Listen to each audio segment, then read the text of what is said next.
What the fuck is up, Philly Frenzy? I'm your host, Matt. As always, I'm here with my buddy Rob. What is going on, Rob?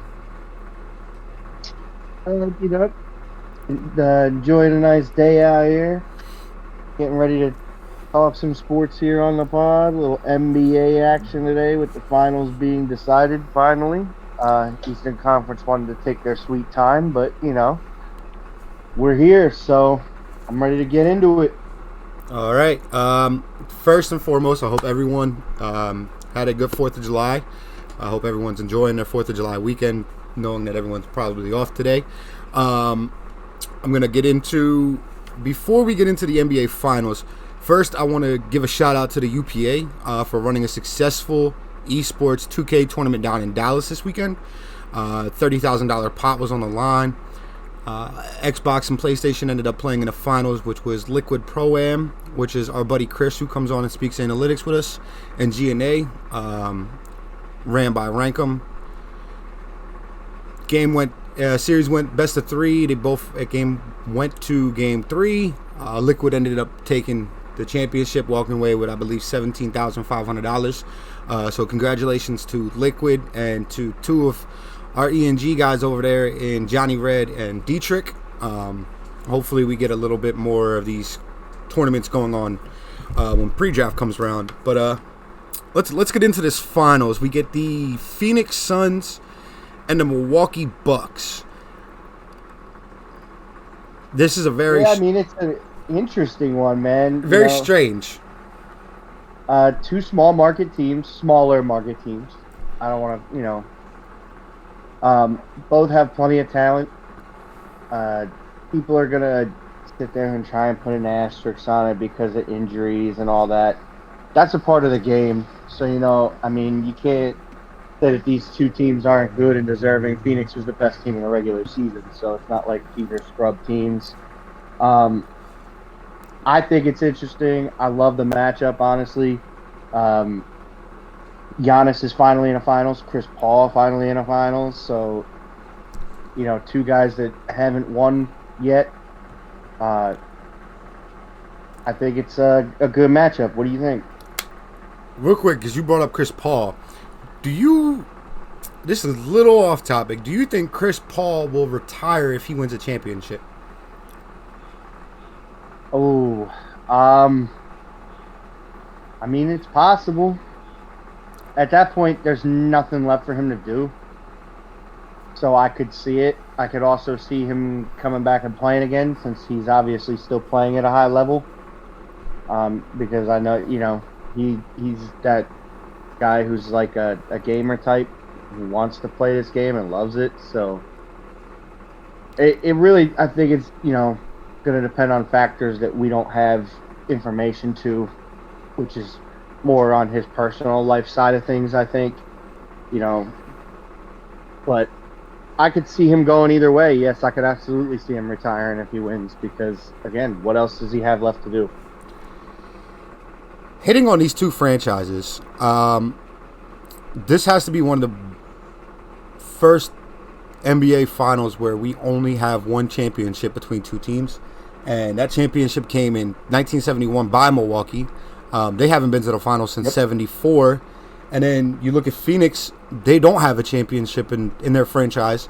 And the last time that they were even close to making a chance at getting a ring was in 93 when they lost to Michael Jordan and the Bulls. So this is definitely a lower powered franchise tip-off in a sense, with only one championship between the two. I would like Phoenix to win so Larry Fitzgerald gets a ring, knowing that he's a part owner, and I don't think the Cardinals are going to get him one before he retires if he actually plays again this year. Probably not. So, got to drop the Larry Fitz out there. Let's get into this matchup. Isn't there a football player who's a part owner in Milwaukee too? Yeah. That you're forgetting? Yeah, but he has a ring. So yeah, I know he does. We're not talking about him because there's no trade value. So let's get off that topic. Oh yeah, no trade value. I love it. So let's just get into this matchup. We got Milwaukee and we have Phoenix. Milwaukee, they lost Giannis in Game 4 in the third quarter with a hyperextended left knee contusion. What it sounds like is he was trying to play on Saturday night in Game 6. They told him that they weren't going to allow him to do it. And then if Game 7 had happened, it sounds like Giannis would have suited up. So I'm going to go out on a limb and say Giannis is playing Game 1 unless there's a setback. But it does look like we're going to get both teams not fully healthy, but healthy enough to be on the court. I think that's going to be one thing that plays a factor in Milwaukee is how healthy is Giannis. I would agree with that. If Giannis is not 100%, I think this becomes, really tough for Milwaukee to win. However, I have to give credit where credit is due. Those games where Giannis was out in the Eastern Conference Finals, the rest of his starters stepped up, man. They all stepped up. They all put up points. They all carried that team to that Game 6 victory. Yes, I know Trae Young was out for Atlanta, but he was back in Game 6 in whatever capacity of health he was in. But all those guys, Holiday, Middleton, Brook Lopez, they all stepped up and did their job with Giannis not on the floor. So, even if Giannis isn't 100%, it's not like these guys have been playing slouch basketball without him. No, and the one thing that jumps right off the screen to me is the assists per game between Giannis and Chris Middleton. Giannis is at 5.2 and Middleton's at 5.1. That's huge to have two guys that are going to be averaging a little over 5. They both limit turnovers. I know Giannis is up at like 3.3 right now, but I do feel like in the Atlanta series he was pushing a little bit too much to make something happen. But just running down how these two teams got here, you had the Bucks who ended up playing the Heat in the first round. They swept Miami 4-0, and then they went and played Brooklyn. The Brooklyn team had injuries. There was no Kyrie after Game 2. James Harden didn't play until, I believe, Game 5. And James Harden wasn't 100%, so they beat them 4-3. And then they ended up, just seeing them beat the Atlanta Hawks 4-2. Yes, sir. This is a path where they had to have a little bit of luck on their side. I know you said something about an asterisk. You're not going to put that next to anything because injuries happen in sports all the time. If you look at the last, that's what I'm trying to say. If you look at the last 10 championships, there was one guy that was injured on every team, and the last couple ones, they've been bigger guys. If you look, not even just the championship teams, you look at the Western Conference and the Eastern Conference teams. How many times has Kawhi, Chris Paul, or Klay Thompson missed a Western Conference Finals appearance or a Finals appearance in the last 5 years? And you're looking at a completely different setup, possibly. Injuries. I agree. Injuries are a big part. So I'm not going to play the bad man and say that there should be an asterisk. But looking at the Clippers, the Clippers. Looking at the Suns, which the Clippers, if Kawhi was healthy, they probably would have beat Phoenix. But the Suns team beat a injured Lakers team 4-2. AD was not healthy. LeBron didn't look healthy. They swept a Nuggets team 4-0 without Jamal Murray, which it's not really a Nuggets team at that point. Yeah, Jamal Murray makes a huge difference there. And they beat the Clippers 4-2. Without Kawhi. So, both of these teams have benefited from their matchups. I won't say that they haven't, but like we said, injuries are a part of sports. So, part of being a championship team, if you look at it, is staying healthy. So, these teams have been able to do that, and that's why they're here. My question to you is, and this is something that honestly surprised me when I was looking at some of the statistics and stuff for these guys in the postseason. Would you have thought going into this postseason that Drew Holiday would step up the way he has? Because if you look at his numbers and you look at Chris Paul's numbers, you could pretty much call it a wash. You can, but there's one thing that separates Chris Paul with Drew Holiday now. His leadership ability. There's the leadership ability. Also, when you look at these two teams, Chris Paul is shooting 40.5% from three, where Drew Holiday is under 30% from three. To me, we all know the biggest difference with Chris Paul compared to any other point guard in the league and any point guard that's, kind of played in the league over the last 20 years, Chris Paul is your closer. And you saw it in the Los Angeles series over and over and over again. When it came to the fourth quarter, he was the guy who was getting to the elbow, hitting a fadeaway jump shot every single time. I believe in Game 6, he erupted for over 40 points, and at one point, I think he scored 15 straight in that fourth quarter to help the Suns beat the Clippers in Game 6 in LA. So that's my biggest takeaway between Drew Holiday and Chris Paul. Now, with Drew Holiday, I did expect Drew Holiday to have a playoffs run the way that he's having. I didn't expect Milwaukee to be where they are right now. I thought it was going to be a series. They were going to be done in Brooklyn.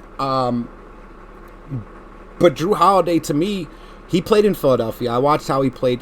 He's a defensive-minded player. He knows how to find open men, and he can score when he needs to. The biggest knock on Drew Holiday, and it's always going to be a knock on him, is his field goal percentage. He's not very... not the most efficient point guard shooting. But, man, his defense has been phenomenal in these playoffs. I think he's averaging like a steal and a half a game. So is Middleton, by the way. So between the two of them, they're killing it on the passing lanes.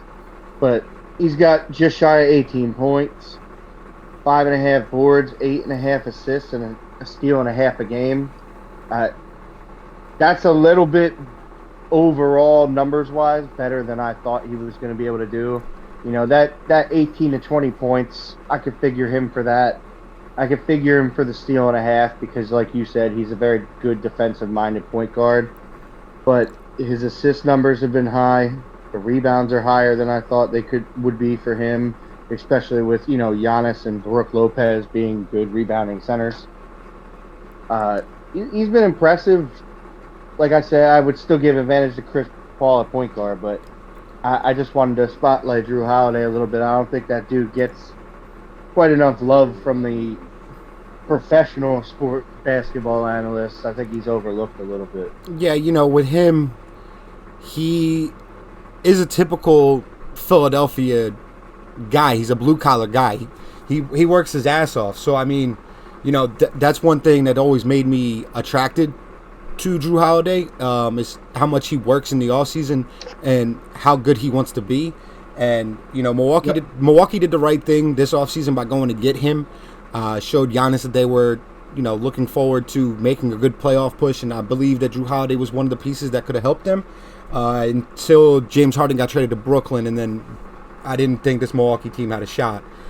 But, nobody thought anybody had a shot coming out of the East except for Brooklyn. But with those injuries, unfortunately, And I do have to say, I think that's the only reason, obviously, Milwaukee's there is those injuries. Yeah. All right. Top 5 offensive players being out. Let's spotlight. So you hit on the point guards. I'm not going to do it by position because I feel like there's only 3 guys on each team that we should talk about, and then we got our supporting cast for both teams. So let's get to the. I guess you would say the second piece on both sides of the team. I guess you would say Chris Paul would be the third piece. But Chris Paul is the leader of the big 3 in Phoenix, if that makes sense. He's your third option, but he's your leader. So let's get to the second piece on both sides, which would be Chris Middleton and DeAndre Ayton. I'm on record for saying DeAndre Ayton is a terrible center.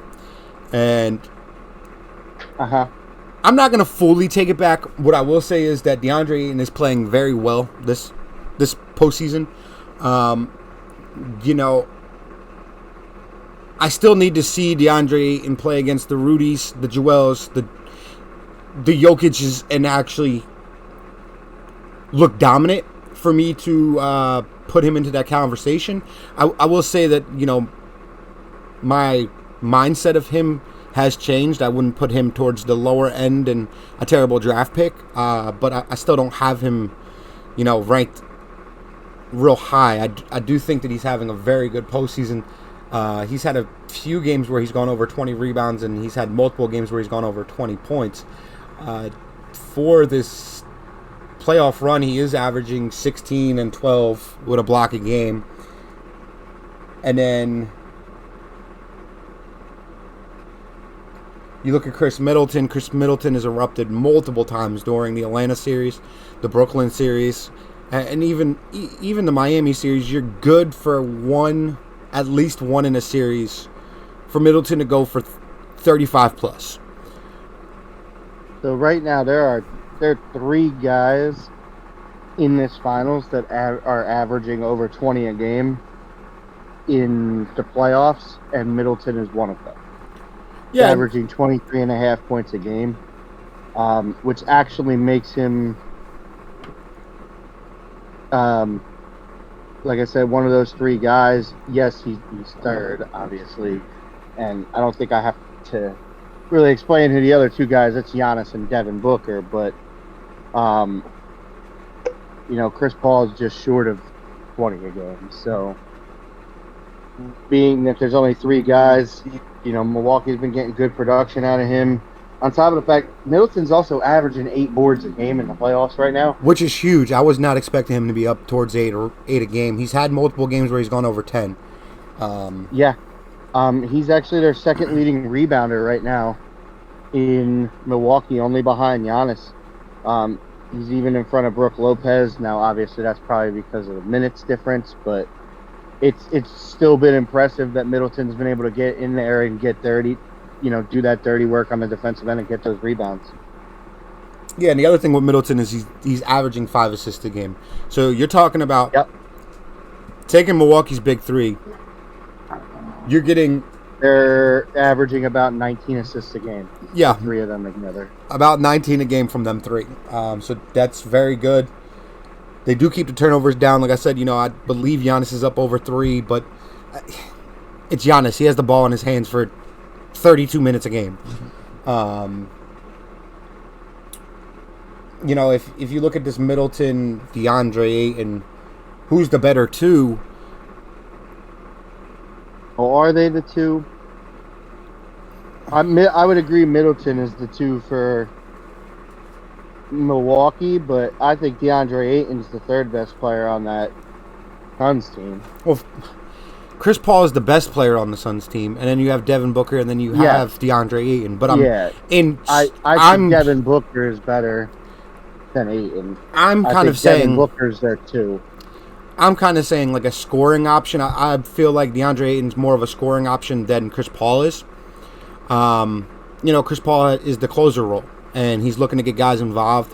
So I feel like he's more of the 3rd option offensively, if that makes sense. Okay, that makes a little bit of sense. I mean, he's averaging more than DeAndre Ayton, but they're pretty close at 16 and 18 points.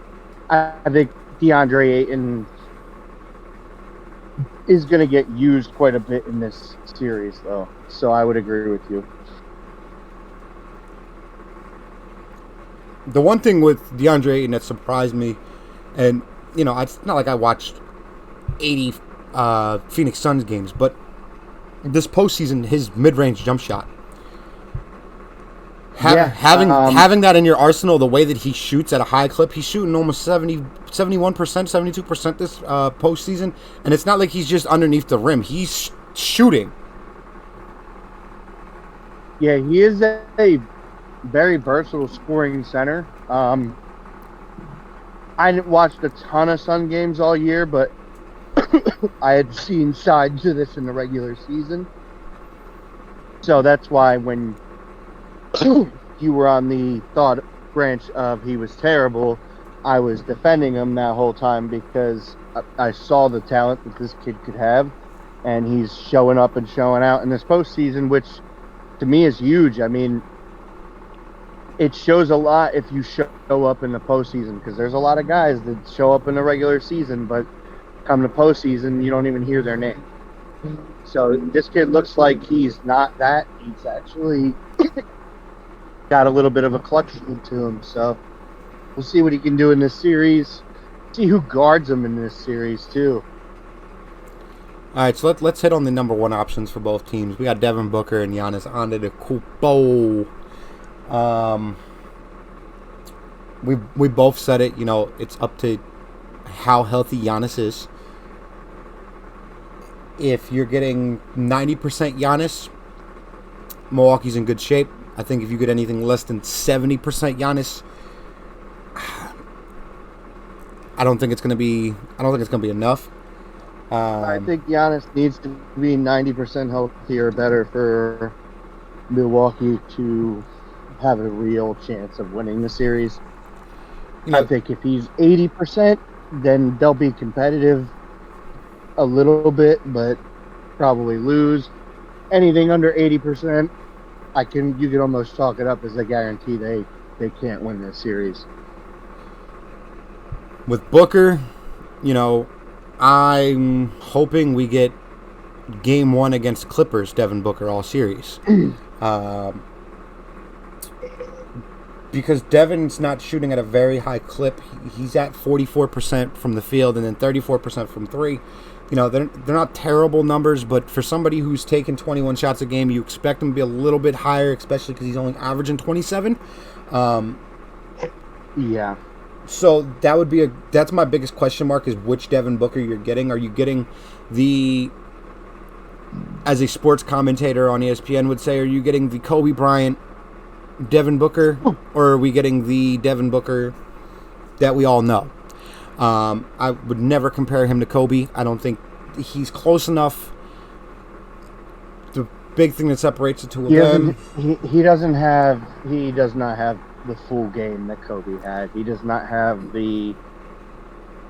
nearly the same level of rim attacking ability. I know he's a better 3-point shooter than Kobe was, but that's also the game now. When Kobe came up, the game was mid-range jumpers. Now it's 3-pointers, so it's a little different. I would not put him in that Kobe Bryant class, not even close yet. I think Devin Booker is capable of hitting another level of play from what he's shown over his career so far, and I want to see that this series. I think he needs to step up, and basically he needs to be the guy that eliminates Giannis's points. Whatever Giannis is doing, he better be doing. And that's the level that they need him to get to. That's the level that they expected him to get to them when they drafted him. And it's honestly the level of play I've been expecting to eventually see break out of him, and I still haven't seen it yet enough. You know, for anybody listening to the podcast, you might think like I'm a Devin Booker like hater, the way that I'm talking about him. It's not even close. Devin Booker is actually my favorite player in the NBA right now. You know, Devin kind of was the replacement for Dwayne Wade for me. And I fell in love with Devin Booker's game right away. It's just that I don't see that Mamba mentality like Kobe had, and I don't see the defensive side. You know, a lot of people forget how great of a defender Kobe was, because how good he was with the ball in his hands. They forget how great he was defensively. Nah, I remember he was almost every year was one of the All-NBA 2-guard defensive players. You know, so I love Devin Booker. That's my guy. That's my favorite player right now. You know, it just sucks that Philly wasn't smart a couple years ago and didn't trade Ben Simmons for Devin Booker, because if he was in Philly, it'd be a lot better. But would also be in the finals. If I was on the team instead of Ben Simmons, we'd be in the finals. Yeah, because at least you try and shoot. So let's get into the actual matchup. So this postseason, the Suns, on average, are winning their games by 7 points a game. Uh-huh. And the Milwaukee Bucks, on average, through the postseason, their margin for victory is under 1. It is a .95 points per game. Yeah. The big thing between the two of these guys, they both score, you're talking just shy of 105 points a game for Milwaukee. And then you have Phoenix, who is just shy of 109 points a game. The biggest difference is the defensive side. Now, I know you and I talked about this. You were kind of on the same idea that I was, and so I started breaking stuff down, that Milwaukee was actually the better defensive team. But this postseason, Milwaukee has given up 2 more points a game than the Phoenix Suns have. Now, if you broke it down between, home court and away, Milwaukee, if I was them, I would have wished that I was the number 1 seed, because looking at Milwaukee's stats this postseason at home, they're 7-1, and they're winning games on average by 13 points a game, holding teams under 100 points over an 8-game span. But then on the road, giving up 108. And then you look at the Suns team, they're 6-2 at home. They're 6-2 on the road. The Suns team doesn't really drop off that much when you look at the points they allow.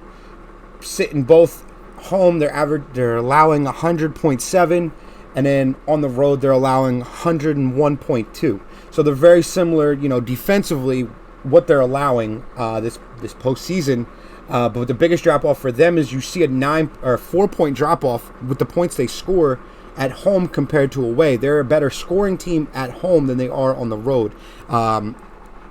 At home, they're averaging 111 points a game. On the road, they're only averaging 107. So this gets very interesting when you start breaking it down, because this Milwaukee team's averaging 112 at home. And that would pretty much put you as Milwaukee's at least a 5-point favorite at home through the whole series when they're playing in Milwaukee. The issue is, does it get to Game 6 and allow Milwaukee to try to force a Game 7 back to Los Angeles? I told you that I was going to come on and try to play the alter ego and go against the Phoenix Suns because you're going with Phoenix. It's difficult for me to sit here and say that I honestly believe Milwaukee's the better team and has a better chance of winning this finals than the Phoenix Suns. And the last thing I want to do is come on this podcast and give you false information. And I want everyone that's listening to the stream to be able to trust our inputs. And yeah, it would be for a better show if I said, Rob, Phoenix isn't going to win. I'm taking Milwaukee. And then we sat here and we had an argument about it. Lie, so. Yeah, and I can't sit here and come up with the idea that Milwaukee would beat Phoenix. Now, I don't think that it's going to be a 4-game sweep or even 5 games. I do believe this goes at least 6. Yeah, I would agree. And Milwaukee's gonna at least take the 2 at home that they get. The first 2, I think they'll take the first 2 at home. I think this will go 2-2 through 4 games. Is my prediction. I actually, and then we'll see. I actually somewhat agree with you. That's very dependent on Giannis being healthy. Like I said, if Giannis isn't at least pretty close to 100%, like at least 90%, I think this could be a blowout series. But that's not the only way right now that I see it being that way. So I'm banking on Giannis being at least 85, 90, if not better percent. If he's this will go 2-2 through 4, and then it's going to depend on who can step on the gas pedal, step on the throat, as you will, and try and finish this series off. This series reminds me a lot, looking at everything, reminds me a lot of the first series of this postseason for Phoenix. I do think that it is going to be 2-2 after 4 games, but I think it's going to be the opposite way of what you're saying. I think Phoenix is going to win Game 1 at home, drop Game 2, and then also drop Game 3 in Milwaukee, go to Milwaukee, or go to Milwaukee, lose Game 3, and then they'll end up winning Game 4. They're going to go back to Phoenix tied 1-1. I think they win Game 5 in Phoenix, and then I think it's done in Milwaukee. Well, that's kind of my thought, is that they're going to win. Phoenix is going to win their home games, I think, and Milwaukee's going to win their home games through 4. And then I would predict that Phoenix wins the next 2 and closes it in Milwaukee in 6 is my guess, my actual guess. But that final is dependent on Devin Booker stepping up like I think he can. If he doesn't make that step up, then it goes to Game 7, and at that point, to me, it's a 50-50 toss-up. If it goes to a Game 7, it's going to depend on who comes out and plays the hardest between, like, Chris Paul and Giannis. Now, I think that will be Chris Paul, which is why I have Phoenix in every scenario, basically. But, that's not to say that Giannis couldn't come out and shut things down in a Game 7. That's why it's almost a 50-50 split if it ends up going 7. I think the key to Phoenix's victory is Devin Booker's play. I think we know at this point what we're going to get from Chris Paul. I think you kind of know what you're going to get from DeAndre Ayton as well. Now, Devin Booker plays the way he's playing now. I think they win in 7. Devin Booker makes that step up that I think he's capable of. Phoenix wins in 6. Finals MVP is ... Chris Paul. And my prediction of his stat line, averages 20 points a game, 9.5 assists, and probably 4 to 5 boards for the series. And that's why he wins MVP. It'd be nice to see him win Finals MVP with the chip. What about for you, MVP? MVP of the 2021 NBA Finals will be DeAndre Ayton. Wow, showing my man love now, huh? What would you predict his stat line is to get that he gets MVP? This Milwaukee team, before I get to that stat line, this Milwaukee team I don't think is capable of guarding DeAndre Ayton, and I don't want to hear the bullshit Brook Lopez idea. The only way that they stop DeAndre Ayton is if Giannis guards him. And I don't think Giannis is going to hold him. I think that it's actually going to hurt Milwaukee offensively by putting Giannis on DeAndre Ayton, because I feel like Monty Williams is a very smart coach, and he's going to realize that, and he's just going to attack him all game long, so he's not 100% on the offensive end, and he's fatigued from having to play defense against a 7-footer. This is going to be a DeAndre Ayton that we haven't even seen in this postseason. I think DeAndre averages 20 and 15. And, I do believe that he gets close to almost a block and a half a game. This is going to be the Baby Shaq series. When Shaq would used to average, when Shaq would average 30 and 20 in a finals game, in a final series, I think this. You're not going to get them numbers. I think 20 and 15 is very, very easy for DeAndre Ayton to get.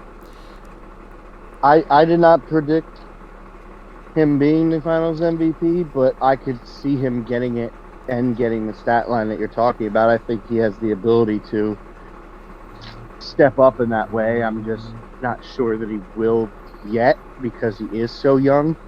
I think it may take another year for him to hit that next gear, which is why I'm going with Booker, because I think Booker's a little behind on hitting that next gear, and I think he's about ready to do it. Yeah, I mean, I'll say DeAndre Ayton. I'll agree. That's not a bad take at all. I think he could step up and be the man in this series. I think they are going to use him a lot. I just don't know how much better his numbers will get. So, like I said, Phoenix in 6 or 7, but it would be close if it goes 7. What's your thoughts on that? Phoenix in 6, definitely? It's Phoenix in 6, unless there's an injury. If there, well, yeah, obviously. If there's injuries, that changes everything. If there is a Chris, I think it's only two players. If there's a Chris Paul injury, I believe Milwaukee will more than likely win the series. If Giannis is less than 70% healthy or re-injures himself, this series ends faster than 6. Yes, I agree with that as well. But I think if there's a Devin Booker or a Chris Middleton injury, I believe the series will still go 6. I believe Phoenix will still win the series, or even a DeAndre Ayton and Chris Middleton or Jrue Holiday. I still believe it's Phoenix in 6. It's going to be if Giannis or Chris get hurt, makes a difference on the series. If the number one guy on either team goes out, I think the series is going to go the other way very quickly. Now, I will say one thing with a Chris Paul injury, though.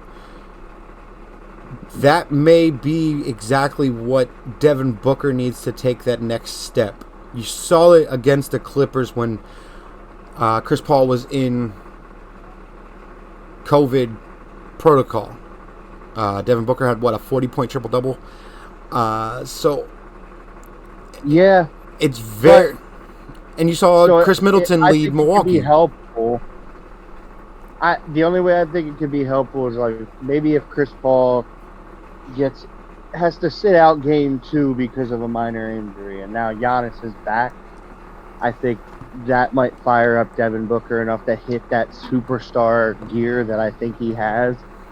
And he, if he goes out and does another Clippers showing, and then they end up winning that game, and Chris Paul comes back in the game, I think they could possibly sweep him if he hits his stride like that. But I don't think it's going to happen. All right, so I got Phoenix in 6. You got Phoenix in 6 or 7. You have Chris Paul winning Finals MVP. I have DeAndre Ayton winning Finals MVP. Do you have anything else that you want to talk about during this Phoenix Suns Milwaukee Bucks Finals? No, I think I hit on everything on my end. All right, so Wednesday we are going to be back. We're going to be talking NFL players out of position in actual training camps, or the possibility of them being invited to training camps. I'm not going to name the players that we're going to talk about until Wednesday, but there is a former Super Bowl winner possibly playing a different position to go into training camp, possibly. And then on Friday we have UFC, what's it, 255? 254? 264? 264. I'm sorry. UFC 264. Main event is Poirier and Poirier 3.